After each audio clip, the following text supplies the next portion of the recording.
Балалар қалайсыңдар? Көңіл-күйлерің қалай, жақсы ма? Сабаққа дайындығыңыз қалай, жақсы ма? Олай болса сабағымызды бастайық.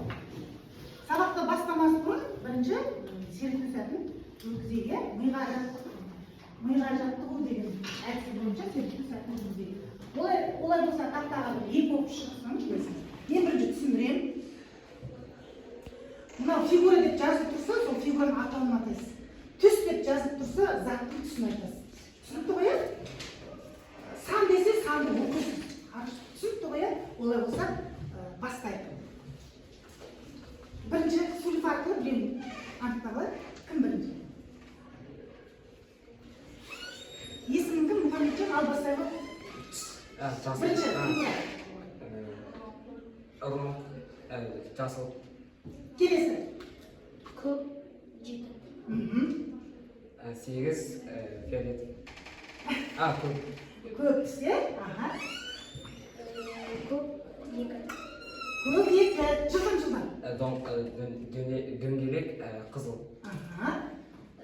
Сары, параллелограмм. Келесі. Жылдан. Қызыл ай. Келесі. Көк үш бұрыш. 0 сұр. Жақсы. Тағы да екі оқушы шықсын, е? Ал бастаймыз. Нұр таза шықты, тағы да бір оқушы шықсын. Кезектесін. Кім? Қызардан, келу. Көркем. Ал екеуің сулифа арқылы кім бірінші екенін анықтап алайық. Жылдан. Кім бірінші? Ал кеттік. Ал бастай. Көк кеті. 8, көк. Көк 2. Шеңбер, қызыл. Сары трапез. Қызыл аю. 0 сұр. Тамаша. Ал отырамыз аға. Кәнеки, үш тапалақ балар. Бір сурет, бір сөз әдісі арқылы бүгінгі сабағымыздың оқу мақсатын анықтаймыз. Суретке назар аударамыз. Төрт сурет бір-бірінен өте байланысты бір сөз шығу керек. Шеңбер. Өте жақсы, шеңбер шықты. Келесі. Ағылма, центр дейді. Центр, бұда бәрі химиямен, биология, математикамен байланысты центр деген сөз шығады. Тамаша. Келесі. Келесі. Бітті ма? Олай болса балалар, бүгінгі сабағымыздың мақсаты қандай болады? Шеңберді не туралы?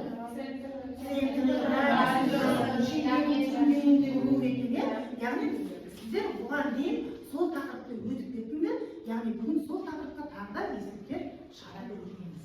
Жақсы, яғни сабағымыздың оқу мақсаты центрі А және Б болатын, радиусы R болатын шеңбердің теңдеуін білу, центрін табу, радиусын табу. Жақсы балалар. Келесі, енді сабағымыздың пысықтау үшін, өткен материал бойынша пысықтау үшін арқан тартыс әдісі бойынша өткен сабақты пысықтаймыз. Қазір бұл арқан тарту, бұл қазақтың көне байырғы ұлттық ойыны болғандықтан бұл әдістің мақсаты не? Бұл әдістің мақсаты ұжымдыққа, бірлікке, жаңағы ынтымақтастыққа дағдыландыру. Сондықтан да қазір екі топқа бөлеміз. Яғни отырған күйінде екі топқа бөлінеміз. Оң жақ қанат, сол жақ қанат деп екі топқа бөлінеміз. Сол екі топтан 4 оқушы ортаға шығады. Қай топ бірінші бастайтынын анықтап алайық. Кім бірінші бастайтын болды? Бексұлтан. Ал таңдай ғой. Кез келген сұрағыңыз. Шеңбердің радиусы 7 сантиметр болса, оның диаметрі не кетеді? 14 сантиметр. Радиусы 7 болса, диаметрі 14 сантиметрге тең болады. Жақсы. Онда тоқтаңыз. Ал сіз енді бастаңыз. Егер хода шеңберінің центрі арқылы өтсе, ол қандай хода болады? Егер хода шеңберінің центрі арқылы өтсе, ол диаметр болады. Тамаша. Келесі. Бірде-бір болды. Келесі. Тағы әр топтан бір-бірінен шығамыз. Бейбітжан шықты және Ақұлпа. Жаңа сұрақтарыңызда алайын қайталанбайтындай болсын. Ал. Жоқ. Теңбе-тең болды ғой. Бірдей дұрыс сөйлеп арқылы анықтаймыз. Кім бірінші? Шеңбердің теңдеуі қандай формуламен өрнектеледі? Жақша x минус a квадрат қосылған y минус b квадрат. Тең r y как? Ердің квадраты. Дөңгелектің ауданының формуласы. S тең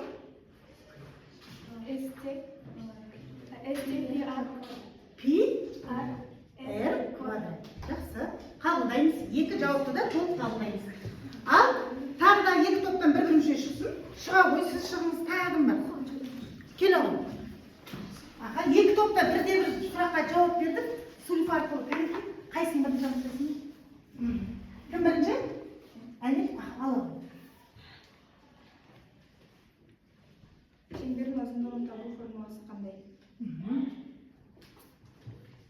S тең PR. PR квадрат.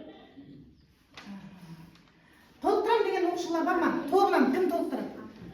Өзінің тобынан толықтыратын мүшелер бар ма?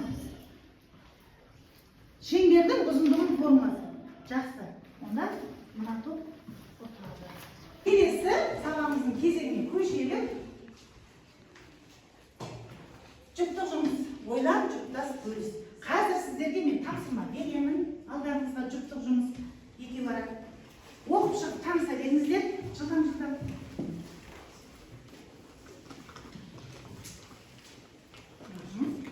Кімде жалғыз отыр, сол өзі жасай береді, жарайды ма? Дәптеріңді ашар ойында бүгінгі күнді жазамыз.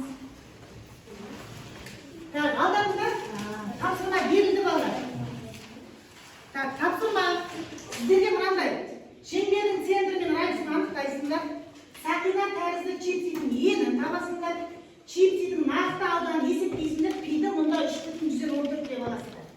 Түсінікті ма?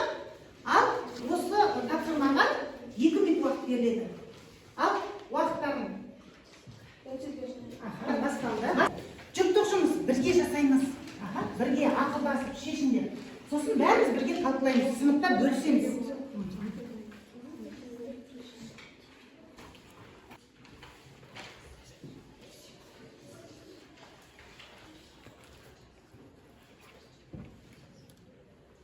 Берілген жазыңыздар, теңдеудің берілген жаз, центріне қарай анықтаңыздар.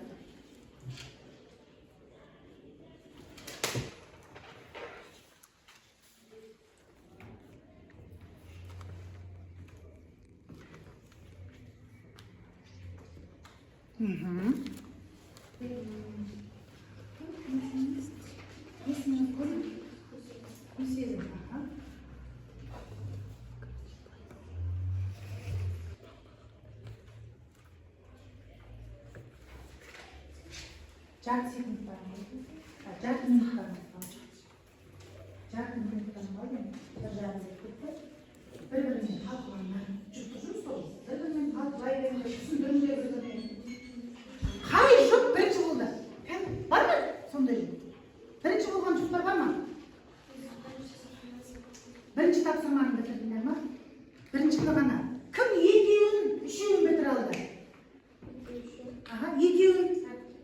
Сіздер қанша оны істедіңдер? 3 сұрақты да толық бітірдіңіз ба? Тағы да.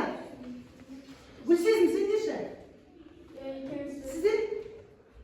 Толқынай. Арылып барыз. Онда бәріміз бірге сыныпта талқылайды. Сонымен сыртқы шеңбердің теңдеуі міне берілген. Центрі мен радиусын айту керек. Қай жұп айтады маған? Центрі бізде 2 мен 3 болады, радиусы 36, түбі расты 36, оның қысқартамыз деймін, үсті бірден шығарғанда. 3 және радиусы 3. Радиусы 3-ке тең болады. Міне бірінші тапсырмамыз бітірдік. Екінші сұрау ғой мынау ғой. Мына қашықтықты қалай табамыз? Айта ғой. Сақинаның енін сыртқы радиусы, ішкі радиусы тең, оны азайтамыз 6-3-ке тең 3. Үшінші тапсырма. Чипсидің нақты ауданын есептеңіз дейді. Мына нақты мынау ғой чипси. Осының ауданын табу үшін не істейміз?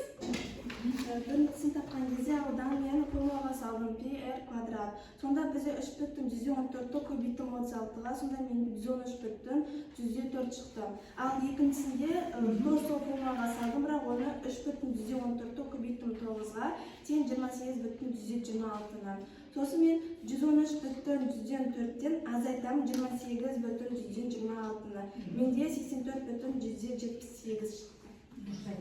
Яғни тура сондай шықты ма, қалғандарымызшы. Енді қалғандары түсінбей отыр ғой, бейбітшім тез-тез тақтаға жазып жүрші, қалғандарына түсінікті болсын, дәптерлерге жазсын. Келе ғой.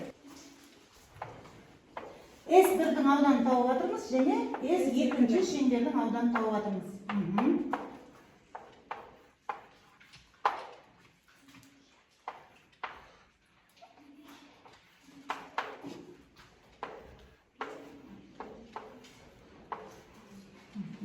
Енді дөңгелек сақинаның ауданын тауып үшін екі ауданды не істейміз? Азайтамыз. S дей сал, сақина екенін біліп тұрсың. S сақина.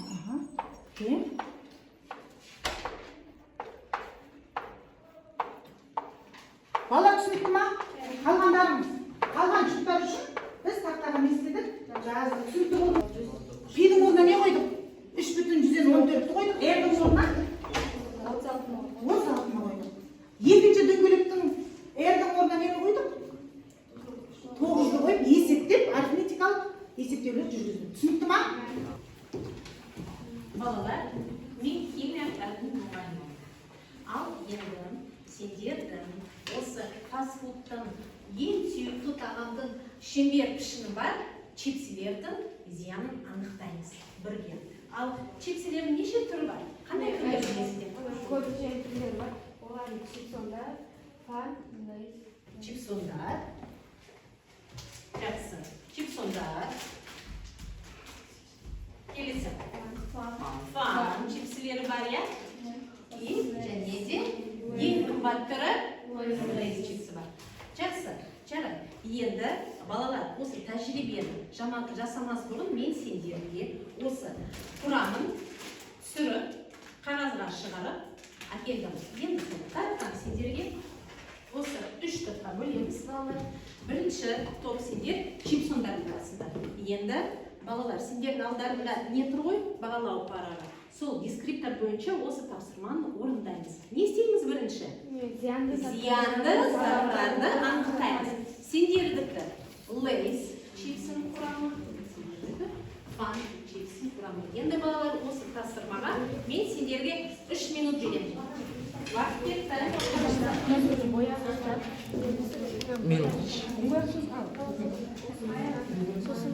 Астын сызайық. Астын сызамыз.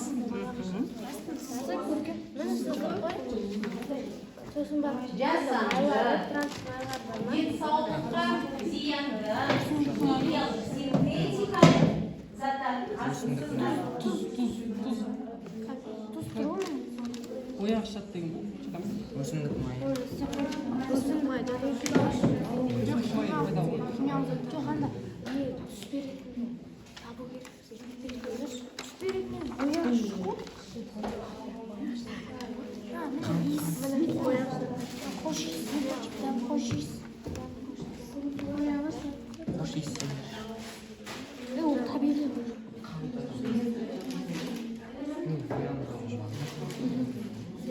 Бергендерді оқисың ғой, короче.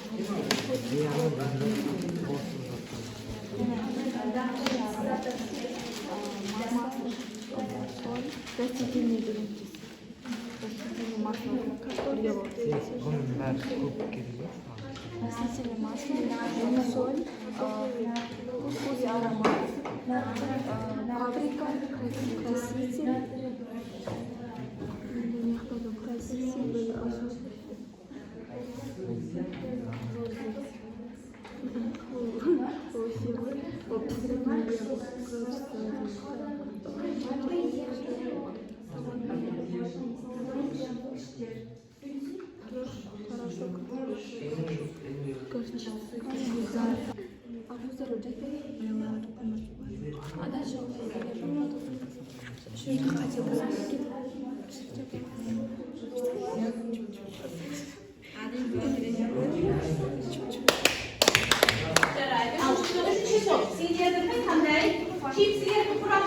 Fan chipsilerini quraman. Tak, shiq.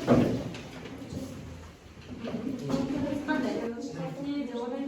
Aşağıya boşqalar, boyag'ich zotlar, dam qo'shib beradigan zotlar, alfa kremi dioksidi, odan keyin qo'shib kuchaytirgichlar, және alfa kremi dioksidi o'sha qo'shmalar bizning mag'zamizga ko'pchilik ziyonlarni tegizib жатadi. Ta'sir beradi.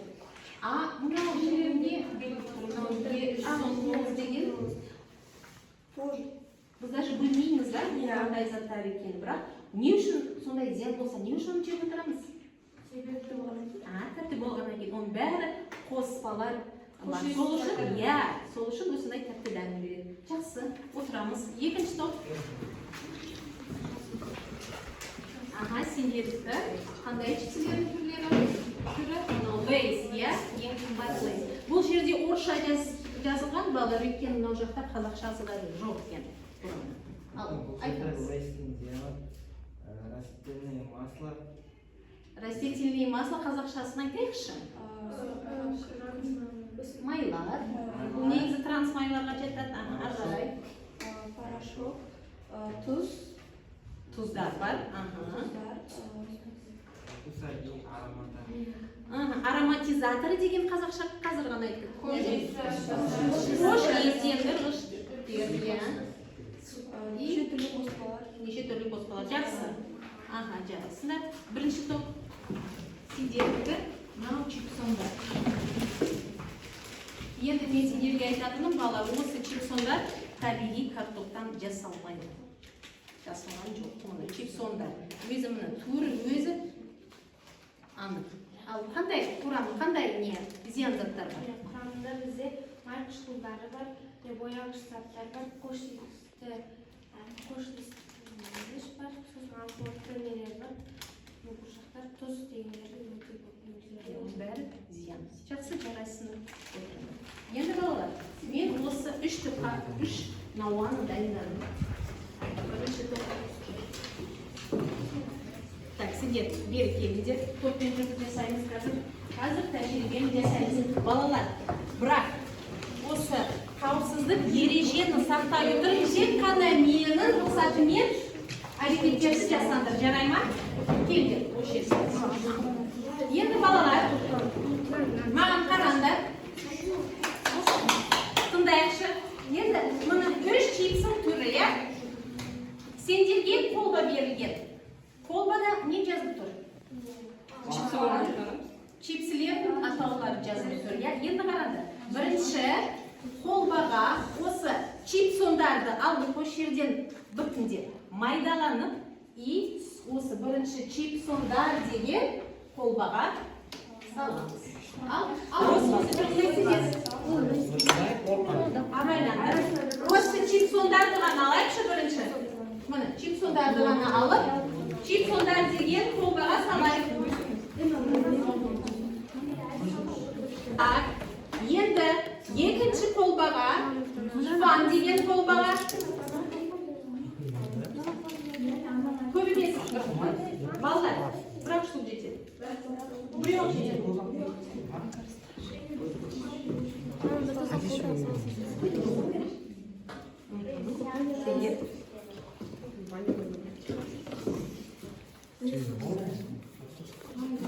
Жақсы. Енді үшінші мынау лейс деген қолбаға мынау лейс түрінен саламыз.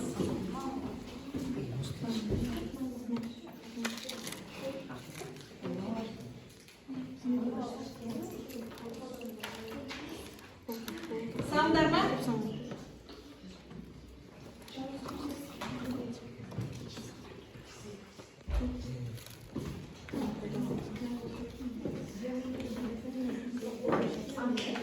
Так, балалар. Балалар не істейміз? Араластырамыз. Шайқаймыз. Қолдарымыз не болды? Майлы болды, иә? Қаншама май бар құрамында. Так, болды ма? Енді қараңдар. Су, мынау су бетіндегі не көріп тұрсыңдар балалар? Не көріп тұрсыңдар? Май шығып тұр. Енді мына 3 қолбаны салыстырып, қайсында көбірек май шықты бетінде? Чипсондар. Қайсында көбірек? Лейсте және фанда. Дұрыс балалар. Фан мен лейсте мынау май көбірек салады екен, иә? Так, енді балалар, маған қараңдар. Осы май екенді біз анықтадық. Бірақ бұл ашын май емес. Бұл май өте зиянды. Бұл транс майлар деп аталады. Енді үйде мынау бауырсақ пісірген кезде біз қанша рет сол майды пайдаланамыз? Бір-ақ рет. Сосын не істейміз? Төгеміз. Ал чипсондарды немесе мынау лейс, фан, чипсілерді бірнеше рет сол майды пайдалана береді. Сол үшін бұлар енді жоғары температурада қайнайды ғой. И канцерогендерді трансмайларға айналады. Ал енді екінші тәжірибе балалар қазір мен сендерге осы картопты. Енді картоп деген табиғи өсімдік, иә? Жемістік. Енді балалар мұны алыңдар. Әр топ бір картоптан аламыз. Ашамыз, сүйетті ашамыз балалар. Енді сендерге не берем? Мақтатай ақшаны берем. Әр топқа. Енді не істейміз балалар? Қараңдар. Мынау қазір мынау алып, сүйетті, мақтатай ақшыне и боямыз.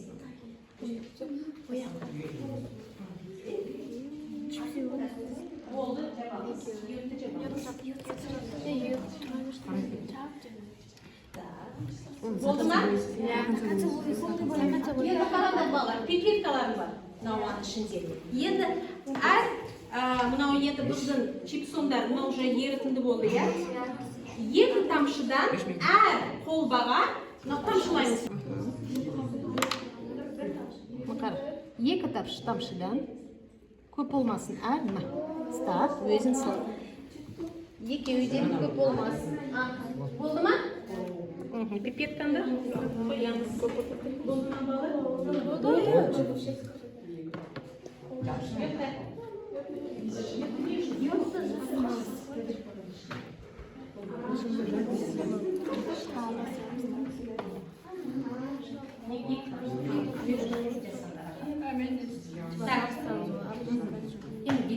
Енді балдар әрбір қолбан көтеріп шайқаймыз.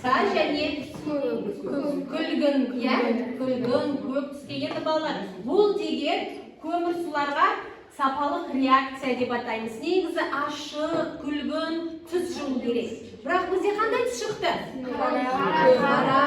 Енді қайсы қолба кішкене күлгін түсі мына түске? Кішкене жақсы алды. Чипсондар ма? Енді не үшін деп ойлайсыз балалар? Себебі бұл картошка емес,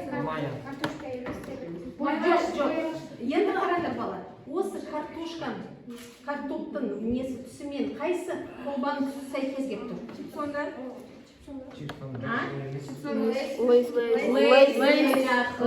Не үшін балалар? Ал мынау чипсондар. Бұлар крахмалдан жасалынады. Бірақ крахмал да көмір суларға жатады ғой. Сол үшін мынау реакцияның түсі бізде шықты. Бірақ не үшін кейбір мынау қолбалар қап-қара болып кетті? себебі бізде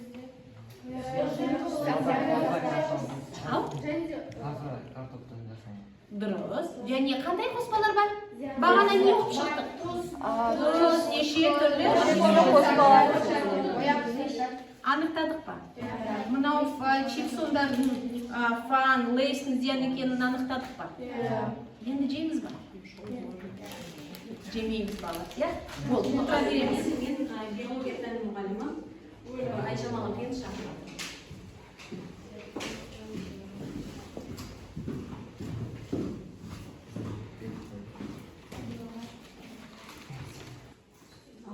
Мына жерде украиндық ғалымдар зерттеу жұмыстарын жүргізген. Соны қайталап, мектеп оқушылары химия пәніне зерттеу жүргізген. Бірақ оған тышқандарды алғанда тышқандарды 4 топқа бөлген. Біреуіне чипсы берді, біреуіне кириешки берді, біреуіне Е612 деген қоспаны қосты, ол біздің фасфаттар өнімде болады. Ал төртіншісіне дәнді дақылдарды және жеміс жидектерді берді. Сол зерттеу жүргізгеннен кейін 20-шы күні мынау тұрған тышқандардың барлығы өле бастайды. Өлгеннің алдында денесіндегі жүндердің бәрі түсіп, көздерінде торлы қабыққа зиян беріп, көздері көрмей қалады. Сөйтсе, оның барлығы бауырдың циррозынан қайтыс болған екен жаңағы 20 күннен кейін. Ал мынау керешке жеген, жүндерін өртейіп неғылған. Ал мынау Е612 бергенде агрессивті көрініс берген екен. Ал енді төртінші жағдайдағы мынау біздің дәнді дақылдарды жегендегі тышқандар өздерін жайлы сезінген екен. Ал енді балалар қараңдаршы, фастфуд өнімдері, яғни біздің керешке, мына фастфуд өнімдерін жегендер тышқандар өліп жатқанда ол адам денсаулығына қалай зиянды деп ойлайсыңдар, иә? Ал енді тышқанның өзіне жанымыз ашып отыр, ал адам оны күнделікті қолданатын болсақ, мысалы құрамындағы тұздар жаңағы бүйрек, жүрек жүректі қан тамырларға әсер етіп, гипертония, қан қысымының жоғары ауруларын туындатады екен. Ал енді жаңағы құрамындағы канцерогендер денеде шоғырланып, жаңағы онкологиялық аурулар тудырады. Онкологиялық аурулар жаңа жасуша бөліне алмайды, өсіре береді да ісік ауруын тудырады екен. Ол кез келген жерде жинақталады. Қай жеріміз әлсіз, сол жерде ол оянады, онкологиялық жасушалар. Ал енді жаңағы айтып жатсыңдар ғой, трансмайлар деп. Ол тек қана бауырға әсер еткен жоқ. Одан басқа ол жаңағы қан тамырлардың тарылтады. Артеросклероз деген не бар, қан тамырлардың тарылуы деген ауру бар. Сол ауруларды тудырады екен. Ал енді жаңағы құрамындағы жаңағы не дедіңдер ғой, жаңағы қош истендіргіштер деді ғой. Ол қош истендіргіштер ағзада біздің әсіресе ас қорыту мүшелерінде, асқазан ішектерде оның қышқылдығын арттырады екен. Жалпы асқазанда қышқылдық болады ғой, ол одан бетер арттырып, асқазан ауруларын тудырады екен. Көрдіңдер ме? Ал енді балалар қараңдар, бұны көріп отқаннан кейін өзіміздің жаңағы қарапайым нәрселерді қолдануымыз керек екен. Ал енді осыған байланысты енді сендерге мен мынандай тапсырма берейін. Ол тапсырма сендерге әрқайсысына енді осы сәйкестендіру. Мынау тақырыпта енді мен сендерге өз денсаулығың өз қолдарыңда. Яғни қай зат, қай мүшеге зиян келтіреді, соны жылдам анықтайсыңдар. Біледі ме?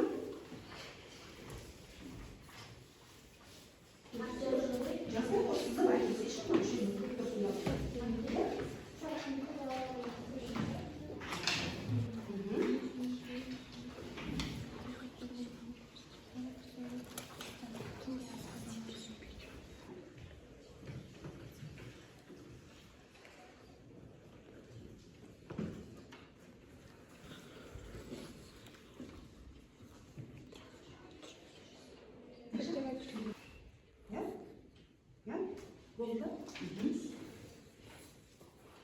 Жылдамдықтай бір-екі уже болып қойды.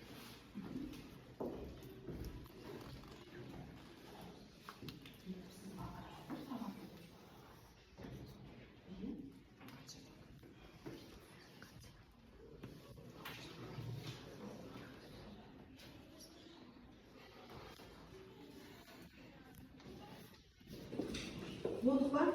3 шақылақ болғандар.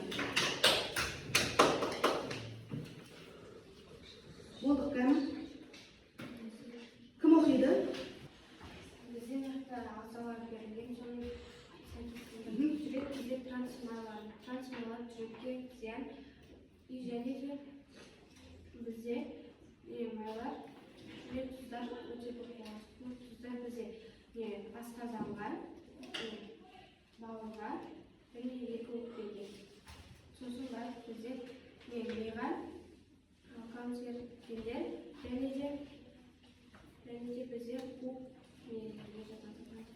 негізгілерін тауып жауабын тағып айтады. Анел, ал айта қойшы, Анел. Тепсилардың құрамындағы заттар қай мүшелерге әсер етеді? Трансмайлар бауыр, жүрек, қан тамырлар, тұздар бүйрек, жүрек, ал хош иістендіргіштер өкпе, канцерогендер миға, қуық, тағы басқа мүшелерге әсер етеді. Ал мен дескрипторға сүйене отырып 2 бала. Тудырады. Канцерогендер ол кез келген жерде, мида болсын, жаңағы қазір бізде ең ауру көп, қатерлісі мидікі көп, жаңағы әйелдердің жатырының көп. Міне осы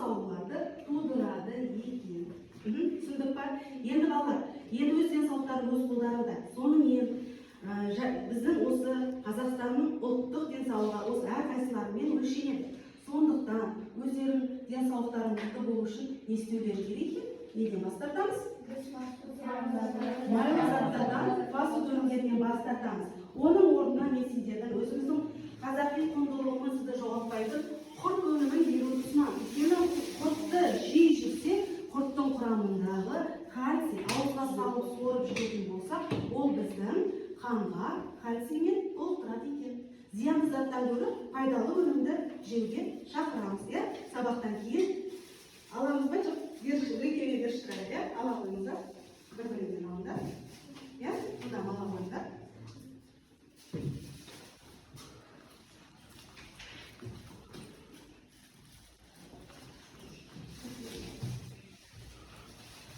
Яғни сабақты қорытындылайық. Сонымен түсіндіре кетейін, ортасындағы тапсырманы орындау үшін 6 сұрақтың біреусін не істейміз? Табанымызда бүктейміз. Бүктеу арқылы. Сөйтіп келесі артында келесі сұрақ бар.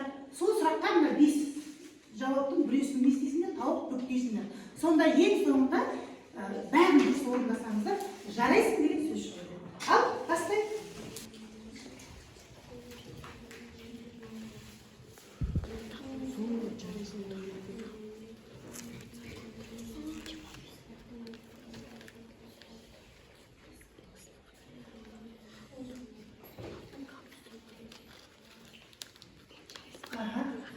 Гүлсезім болды, кәммен бір қарап шығайын.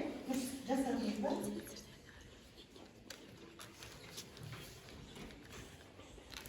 Жақсы. Тез-тез. Радиусы 15 болса, ұзындығы қанша? 30. Келесі центр егіндегі радиусы 0,15. Теңгенің шеңбердің. Сіздер өте белсене қатыса білдіңдер. Енді алдарында бақылау қарап тұрып, және кері байланыс. Енді істейкен әдісі бойынша кері байланыс. Тез-тез сөйлеп шығайық.